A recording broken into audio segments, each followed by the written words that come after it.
Thanks, Bob. All right, so hello, everyone. My name is Michael Scavetta. I lead a team focused on open source security at Microsoft. This means that we build tools, we analyze individual open source projects, and we advocate for safe practices around open source.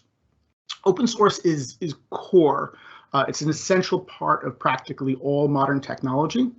But for the most part, it's created by volunteers who do what they do out of, passion and interest. For every Kubernetes of the world, there are 1,000 projects like the one on the bottom here, where it's maintained by a single person. Most people don't know who they are or what the component even is.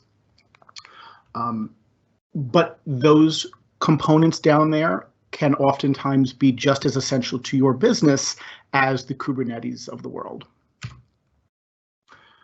So a quick legal disclaimer. This talk and all the slides are for general information purposes. They're not intended to constitute legal or professional advice, should not be relied on or treated as a substitute for specific advice. Open source can be a little bit scary, and for a few different reasons. First, there's a lot of it available. Nearly 3.2 million packages available across NPM, PyPI, Maven, and the other package managers. And you can see from the line, that this is, it's doubling every 3 years or so. The numbers are only going up, and they're going to continue to go up. And there were a lot of vulnerabilities. Close to actually a little over 18,000 CVEs last year, and we're probably going to go over that this year. And many more vulnerabilities that aren't disclosed as part of the CVE process. So if I were to guess, I would say CVEs cover about a third to maybe a quarter to a third of all vulnerabilities out there that are publicly known. Now, to be fair, CVEs cover commercial software as well as open source. So, but open source contributes to a big part of this number. And it's also super complex. So the graph here is a rendering of the NPM ecosystem. Each point is a package. Each line is a dependency between two packages. So when you, what it's showing is that the NPM ecosystem in particular is extremely interconnected. So if you use a package like Mocha, you bring in the size of this graph of packages and their dependence and the dependence of the dependence is about 91 packages. If you use React scripts, it's close to 2,000. This isn't confined to NPM. If you use Rails, you get 38 packages.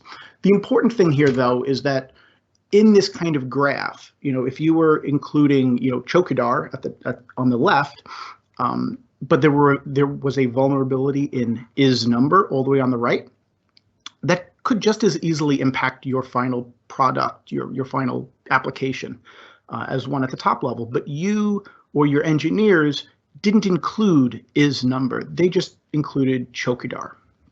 So in some ways, this dependency, this transitive dependency graph, makes things complicated and hard to reason about unless you're taking deliberate steps to understand this.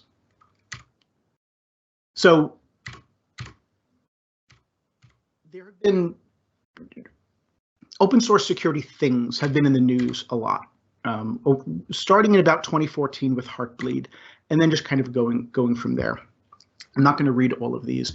The point, though, is that these are not, esoteric, trivia for folks just in the industry. These are hitting the news because these are impacting real businesses. Credentials are being stolen, packages are being compromised. The dependency confusion attack that went public last month. I'm going to talk a little bit about that later. But these are happening regularly, and it's changing the conversation and making it an executive kind of board level discussion in a lot of places. I suspect this will continue, and that there will be continued kind of major attacks, complete with, websites and logos, until things really turn around. So yeah, open source, it can be a little bit scary because at the end of the day, your company is responsible for everything that you ship, including all of the open source and all of the dependencies of that open source. Attacker doesn't care who wrote a piece of software. They're gonna generally go for the easiest way in. Your customers aren't going to care either if you have to notify them, of a breach or something. So the real question is, how can enterprise manage this risk? How can they understand it? What can they do about it? And there's kind of a minimum bar that I think makes sense. And it's really simple. First, you have to understand what open source you're using. Second, you have to make sure that the open source you're using is kind of free of vulnerabilities. And the third part of this is you need to be able to respond when they do have vulnerabilities, because it is inevitable.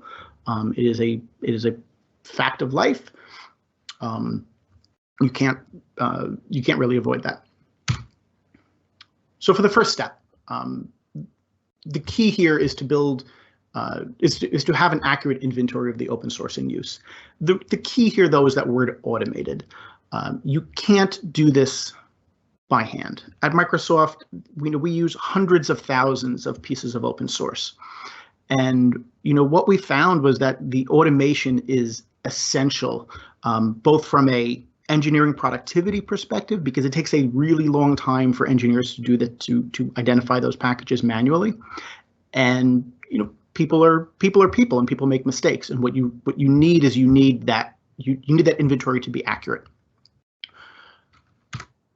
What we do, and different organizations can have different approaches to achieving this, but the way that we do it is when products and services get built, their source code, other artifacts get analyzed, and you come out with a list of components. So there are tools that will parse manifest files and things like that to say, haha, I see Chokidar in this, is being used in this application, and Chokidar's entire transitive graph as well. And it basically just stuffs that into a database. This is, as this became more automated and we covered more systems, we realized how much open source we were actually using. The nice thing about having this database available is it makes response so much easier. When a critical vulnerability is found in component foo, in the past, we had to ask lots of engineering teams, hey, is anybody using foo? And that was just extremely painful and error prone and just kind of an awful experience. So now it is a database lookup and automated notifications to those teams. So now we have a database of the inventory of open source used, but we don't know if it's secure or not.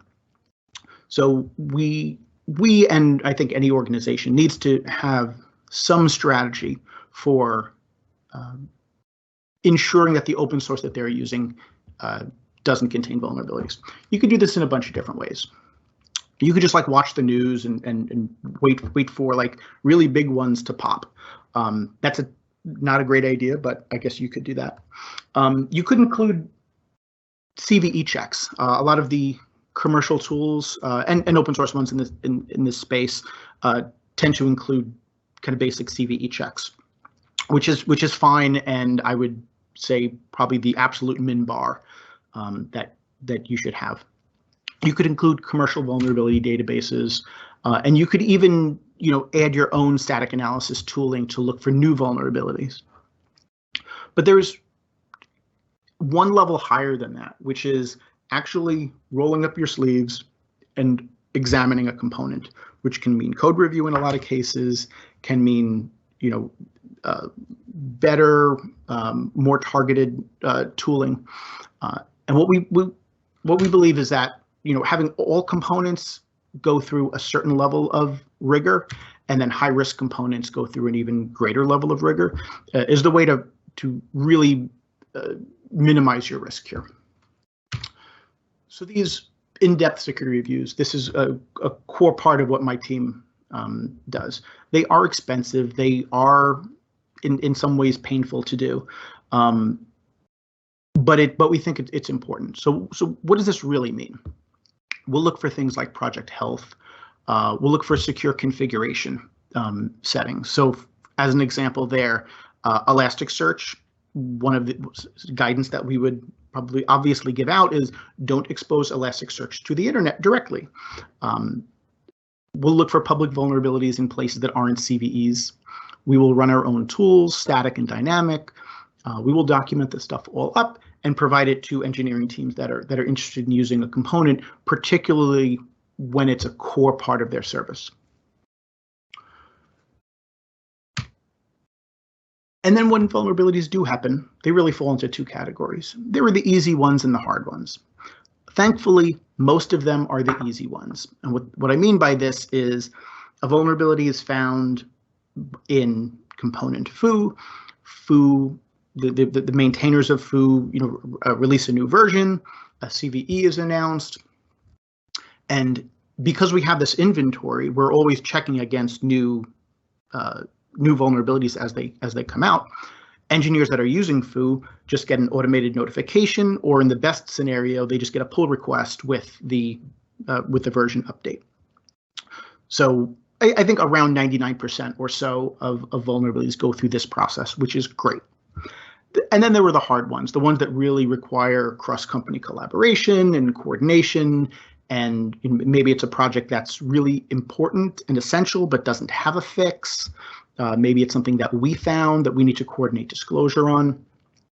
We have a MSRC, at Microsoft, handles that coordination and response.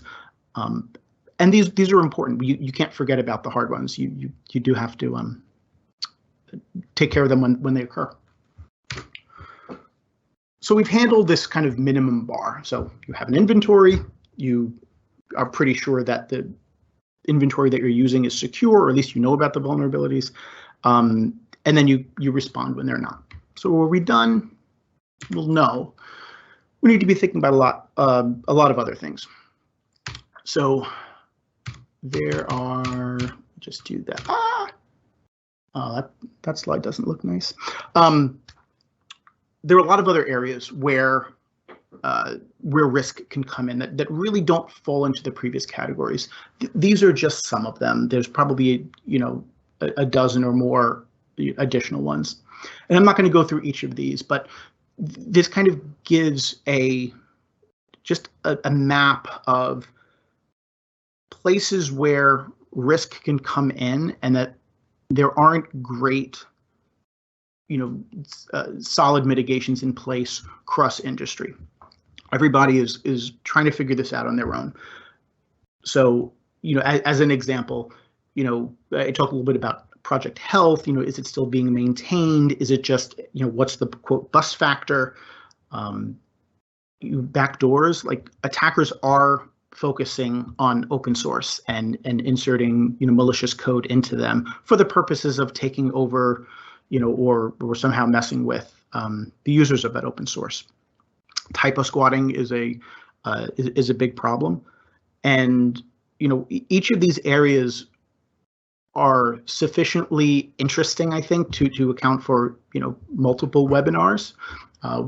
We don't have time for that today, but I would refer you to a paper that we wrote as part of the Open Source Security Foundation that looks kind of end to end at all of the threats and risks and scenarios around using and leveraging the open source ecosystem, and where the big problems are, and some suggestions on what can be done about it. You're welcome to the white papers available at the link below. So with the remainder of my time, I'd like to talk about a couple of case studies which I think illustrate some of the risks that may not be obvious, that people tend to be vaguely aware of, but I found that it's helpful to go into a little bit of detail on what these actually look like. So the first one is typo squatting. It is similar to domains, domain typo squatting, where instead of Microsoft, it's like Microsoft.com, except that these are packages instead.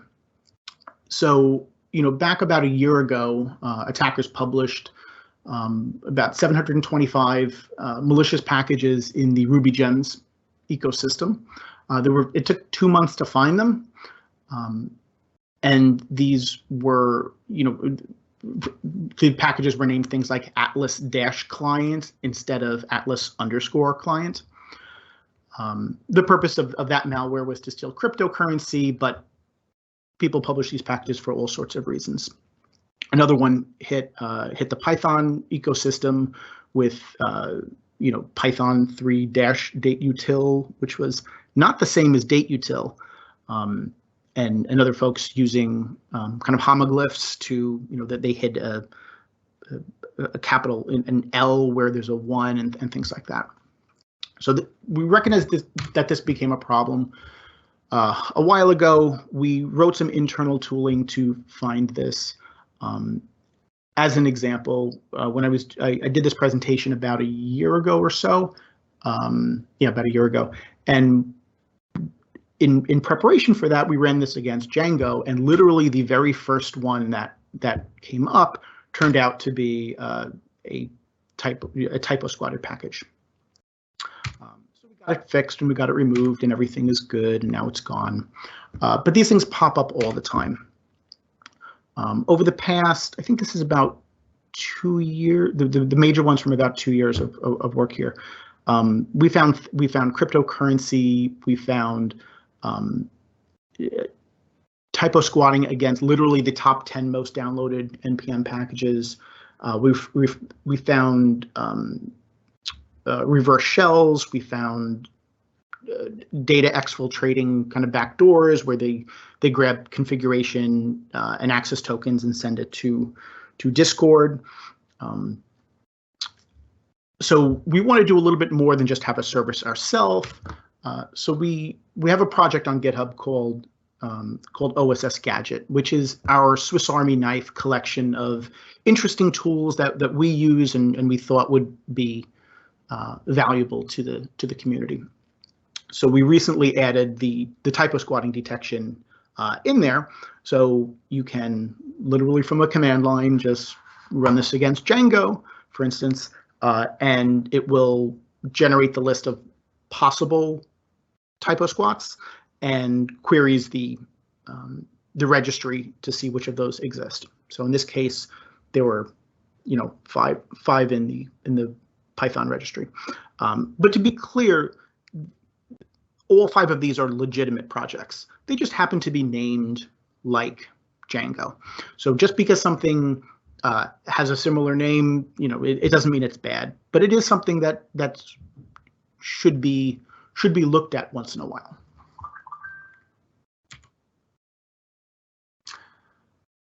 So back in 2019, there was another backdoor. This one in the Bootstrap SaaS project.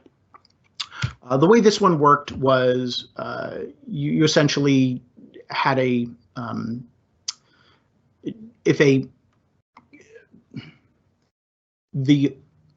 part of the backdoor that was kind of evil took a cookie, decoded it, and then executed it. So it was just a classic kind of backdoor. So we took a look at the pattern. We said, hey, this is something that we could probably scan for. So we downloaded every package from Ruby Gems, thinking perhaps the Bootstrap SaaS backdoor was not the only one that the attacker uploaded. So we ran this for a couple hours, and we found 2 more using a very similar pattern. The top one here is the Bootstrap SaaS backdoor, and the one on the bottom is from Ruby Tree, and then there was another one in Simple Captcha 2. So it was nice. So we felt good in the approach that we could that we could find basically similar patterns to known backdoors. We confirmed this by looking at the project page, and what we noticed here was that Ruby tree, for instance, in the Ruby Gems ecosystem, version 1.0.0 was published in December 2017, which matches over here on the left the version published on GitHub, and then 1.0.1 was published in 2019, and it didn't have an associated release on GitHub. So we thought that was curious, and maybe that would be another indicator. So we ran that pattern through everything in Ruby Gems, and we only found the 2 additional ones that we had already found. So we felt pretty good that analysis was complete.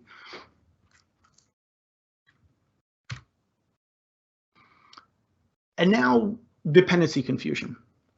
So dependency confusion was came from an article by Alex Burson in early February, and here's this isn't a big talk on how it works and how to defend or things like that, but I think there are some interesting aspects here. So as a super high level primer, this is how it works.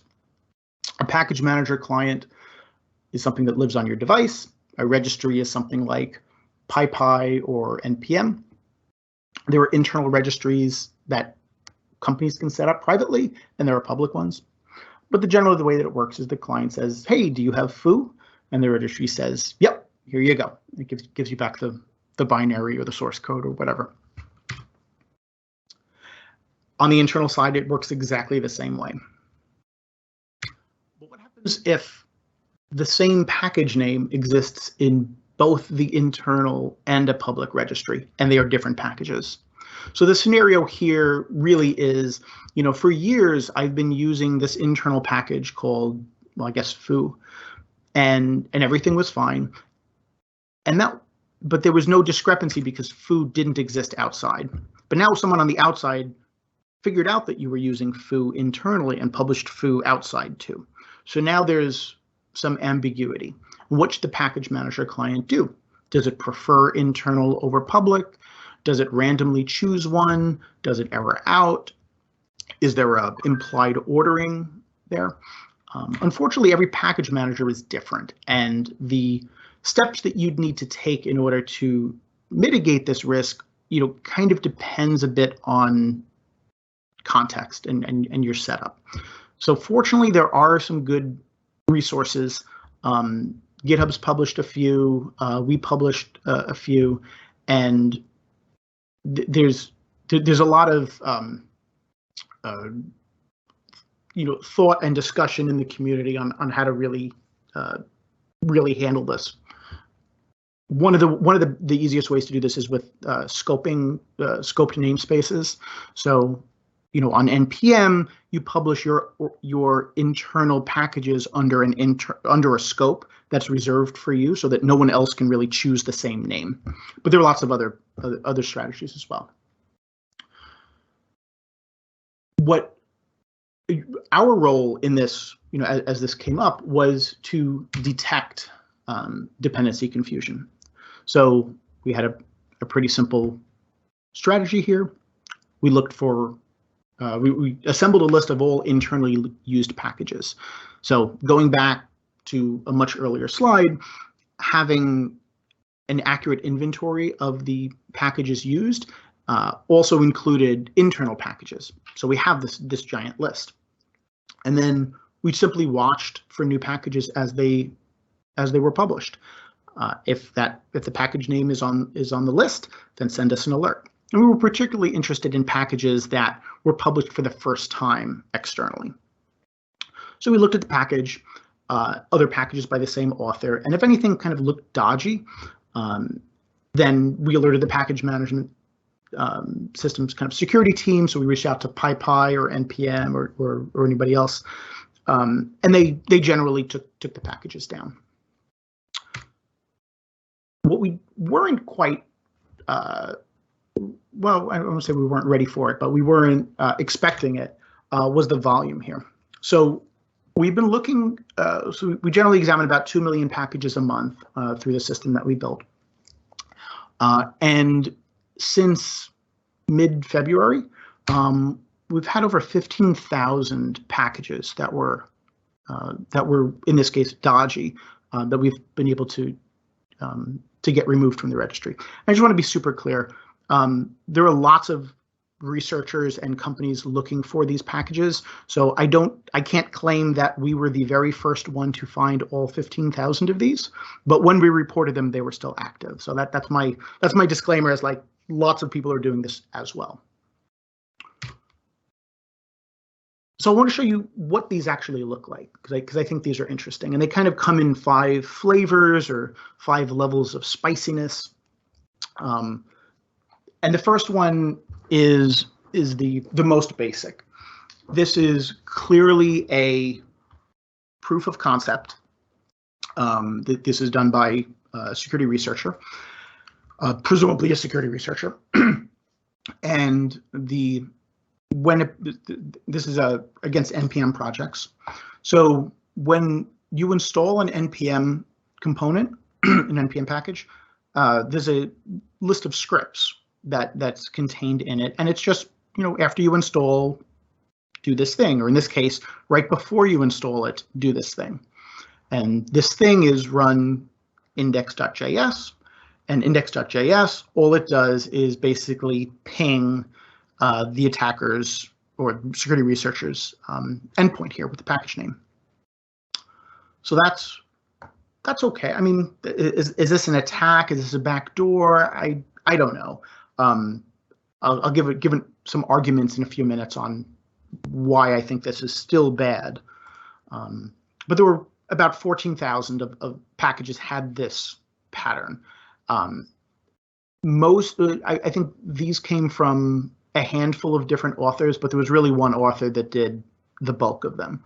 So it was obviously scripting, and they just created packages for, literally thousands of they created literally thousands of packages, and this went across NPM and PyPy. Okay, so stepping up a level of spiciness. This is one that there were, I think, about 1,200 packages, 1,100 packages that did this. So what this one's doing is grabbing the host name, the username, the company name was filled in because I guess this was, when they were attacking, Microsoft, for instance, this said Microsoft, and the package name, and it took all the stuff together and it either posted it to a website in the same way. A lot of these were actually exfiltrated over DNS. So the string here was just it was data dot, some other domain, and then they would just look in the DNS logs for the data.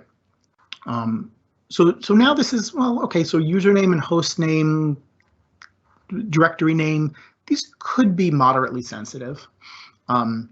So I think there's a good argument on here on, like, why do we even care about this? It's just a proof of concept. These are just security researchers. And the reason that I think we should care about this is that, number one, well, they can break software. So, real systems can go down as a result. They can certainly become malicious. So if I were, a real attacker, I would probably start out and publish benign packages as a security researcher and make them super benign so that people kind of ignore them. And then I'm just going to upgrade them to be malicious in the future. And we can't guarantee that just because the package says, oh, I'm just a security researcher, attackers can lie too. And finally, I think the third most important reason is they still exfiltrate some interesting data. Your IP address, I'm not a lawyer, this is not legal advice, but the question about, is an IP address considered, sensitive in any way? I think the answer is probably yes. Host name could leak details. Your local directory could, leak details on your, configuration or, architecture. Local username could leak some stuff, and all this is just going out silently. So we felt like we were like it was the right thing to request that these things be taken down. But those are only the first 2 spicy levels. So now we get into the things that I think there's really no justification for, even if you really squint and try to see this through the eyes of a researcher.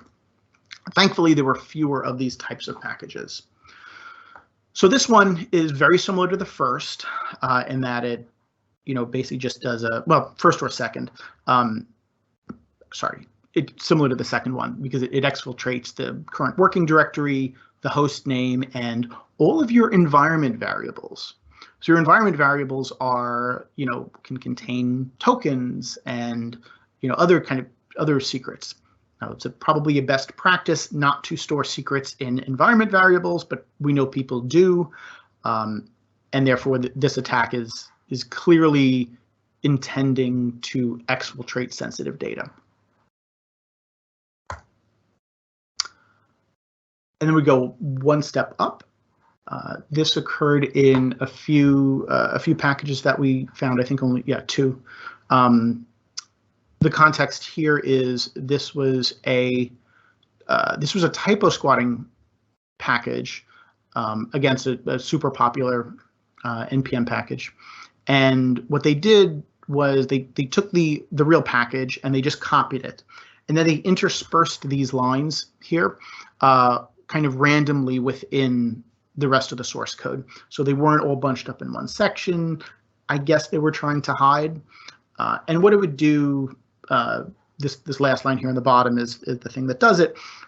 It sends your presumably conf.token is some sort of an access token, and they just send it to a Discord channel. So it's clearly intending to exfiltrate data. And then the final one is just where the attacker just says, I just want to be lazy. I don't know what I want. I just want persistent access. So this just opens up a reverse shell for the attacker. So it's, this one's super bad. So as I said, open source can be a little bit scary. The attackers are active in this space, and they are interested, and they are having success. At the same time, I think that there are good reasons to be optimistic. So there's a lot more interest and discussion and movement than there was 5 years ago in this space. Just today, I noticed that GitHub added support for secret scanning within Mai Tai. So I think that's terrific. There have been some good successes in terms of reproducibility and projects like Chaos that focus on project health. The OpenSSF, if you're not familiar with that, I strongly encourage you to take a look. It's a industry group where the entire focus is on, let's all come together to tackle the hard problems around open source security. There are tools from, everywhere from, OWASP, like dependency check, to groups like in toto trying to advance software bill of materials and, validated builds and things like that. GitHub's done a ton of work in this space, and and the countless security researchers that each advance a little part. With every new attack they describe, we advance as an industry in how we understand this and the steps we can take to mitigate risk. So I really do want to thank all of the organizations that have really stepped up here in the past few years. I'm quite optimistic that in the next few years we'll see very meaningful progress toward ensuring that the open source ecosystem is not the weak link,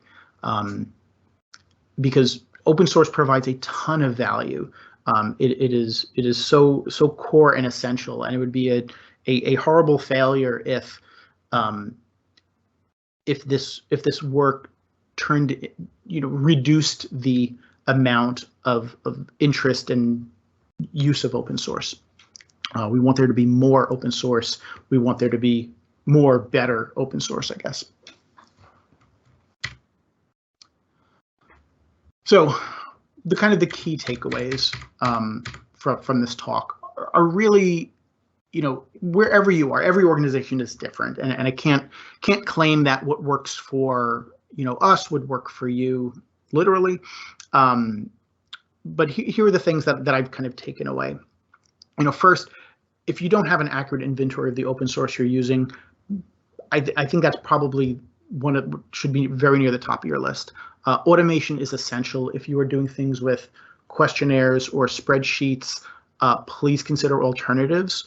Anecdotally, you should probably expect that a manually attested list of open source is probably off by at least a factor of 10.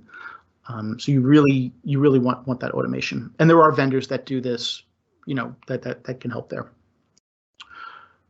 Use high quality vulnerability data sources. Don't assume that CVEs are complete. It's like CVEs are like the absolute min bar, but if you are, especially for kind of your mission critical applications, you probably want a little bit better than CVEs. When vulnerabilities do happen, try just to leverage existing processes. Make it seamless for the engineer. Let engineers just get an alert, upgrade, maybe it's a pull request. If you do need to, coordinate things across your organization, leverage whatever existing incident response processes you have. This is a journey, so every organization, as I said, starts in a different place. But if you haven't started, start today. It is really important. Not all open source is at the same risk level. So if you can identify the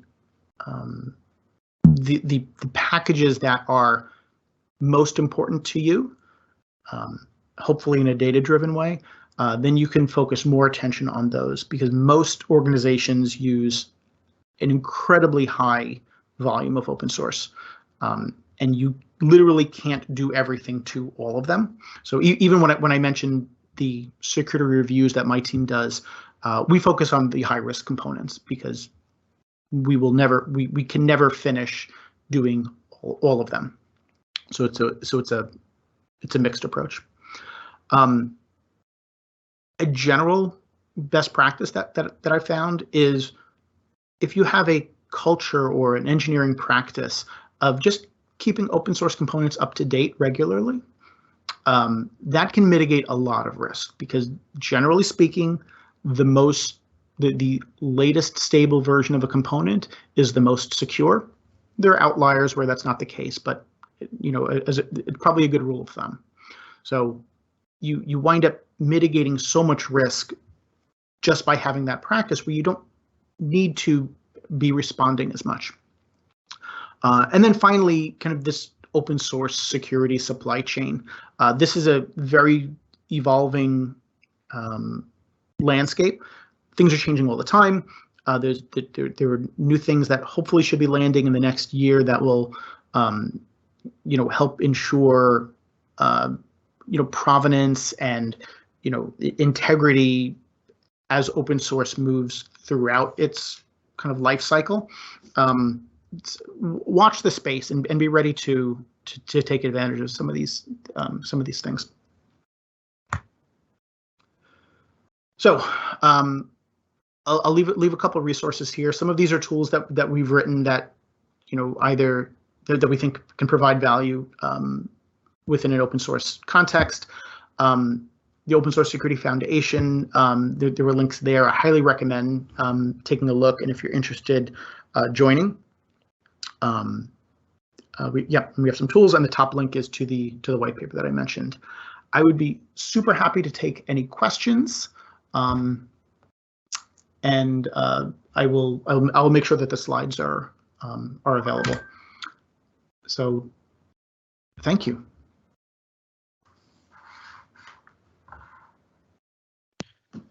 Thank you, Michael.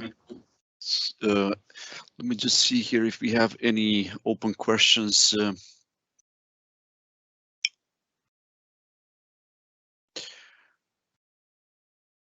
So there is one regarding, it goes like this: from the Microsoft managed Azure Databricks, that is, how are you controlling the types of packages being installed?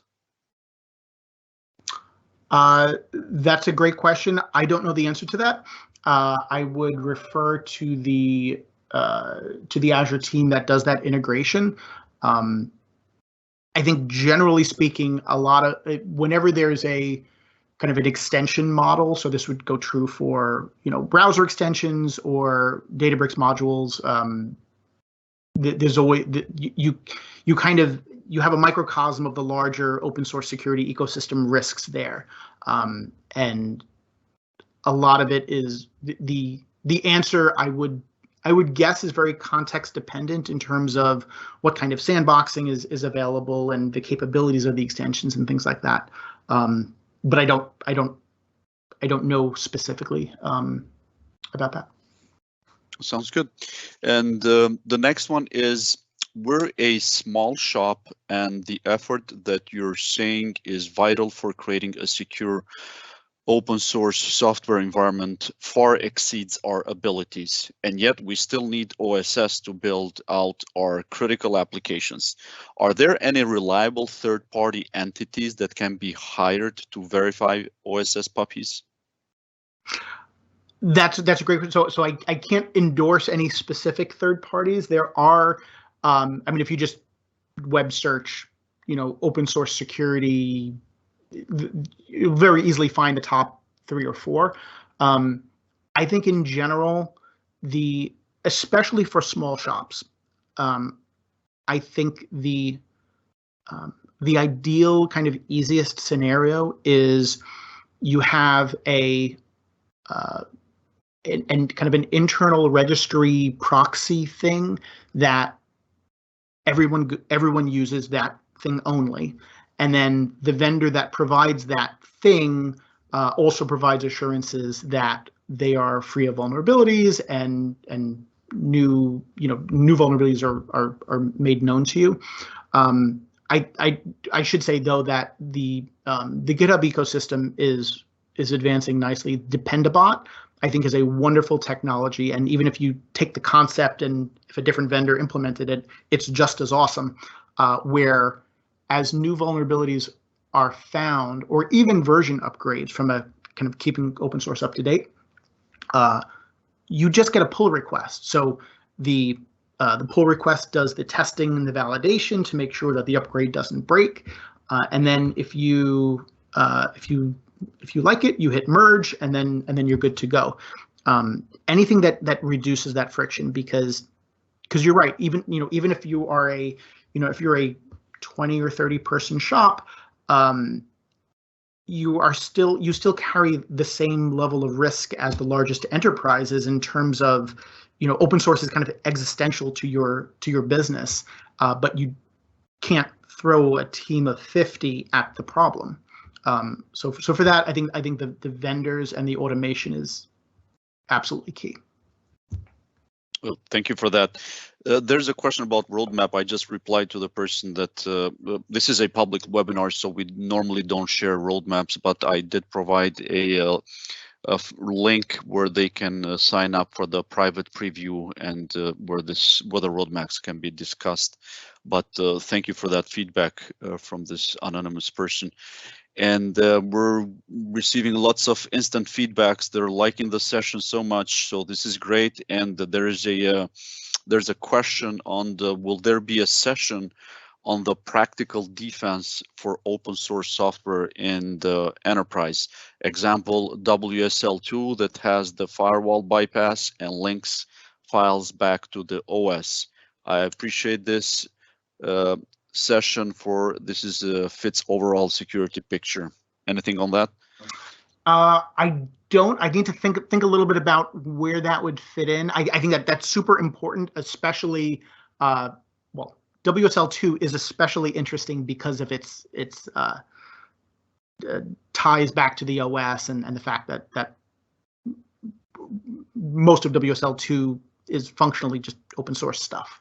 But I don't. I think it would make a great session to really talk in detail about that and similar things. We'll be in touch on that, and we'll see how that goes. Thanks for that. There's a question: will there be a defender for PostgreSQL? Oh, I don't know.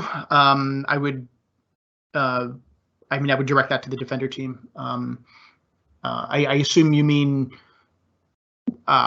as data is pulled in or out of Postgres, whether having defender scan that like I guess it would SQL Server.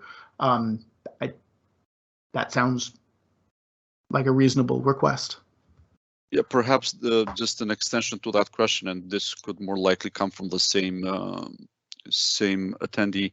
Is Microsoft going to provide a list that we can search when using the PaaS app SVC for the PostgreSQL, etc.?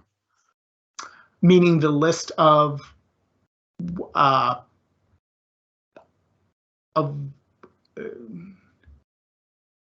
yeah, I'm not sure a list of what. If the question is about the list of open source components that have been integrated into the Postgres as a service thing, you'd have to check with the Postgres as a service team. Sounds good. Perhaps the person may elaborate here as we tackle the next question. So Steve is asking, is anyone at Microsoft looking at publishing a high assurance ecosystem of OSS packages on a subscription basis? That is a really good question. So first of all, I'm not aware of anything, and well, I think if I were, I probably wouldn't be able to disclose it. But I'm really not aware of anything like this. In some ways, I would. If someone asked me, "Hey, Mike, what do you think about this?" The caution I would give is, you don't want to bifurcate the open source ecosystem and have the Microsoft open source packages like being a kind of blessed mirror of certain external packages. I would rather put whatever time and effort we would spend in creating such a high assurance ecosystem into making the outside ecosystem more high assurance. But I do think that there is a need for a higher higher assurance on at least certain parts of open source. I would refer you to the Open Source Security Foundation. There is a working group specifically targeting critical open source projects, and there was recently a project that's associated with that called I believe it's pronounced SLSA, SLSA.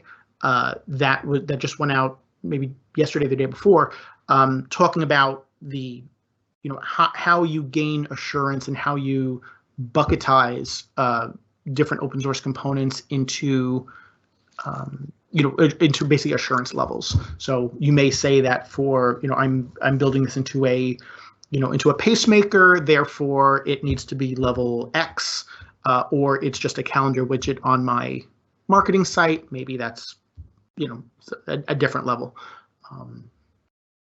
Well, thank you, Michael, for such a great information. This was a phenomenal presentation, and thanks for the rest of the team who, in fact, helped answering the questions. And just wanted to provide a quick reminder to the folks who are still on the line that the best way to ensure you don't miss any future webinars or major announcements, please visit our landing page at aka.ms security community. And here I'll just paste this. By the way, all the resources that you had on your deck, I have shared here with the team, although the deck will be shared as well post this webinar. And while you're in our landing page, you'll hopefully you'll find it easy to navigate and find the resources and the learning content relevant to our security products and their communities. I suggest a good start would be to just start browsing on a bit-sized product videos that we have, the Ninja trainings, recordings of past webinars, GitHub communities, and I think there's more to it as well. And as far as signing up for our future webinars, as well as locating the recordings, you can always refer to aka.ms/security webinars. I would like to close this webinar by thanking you all for being part of our community and for joining us on these webinars. We hope to see you next time. Goodbye.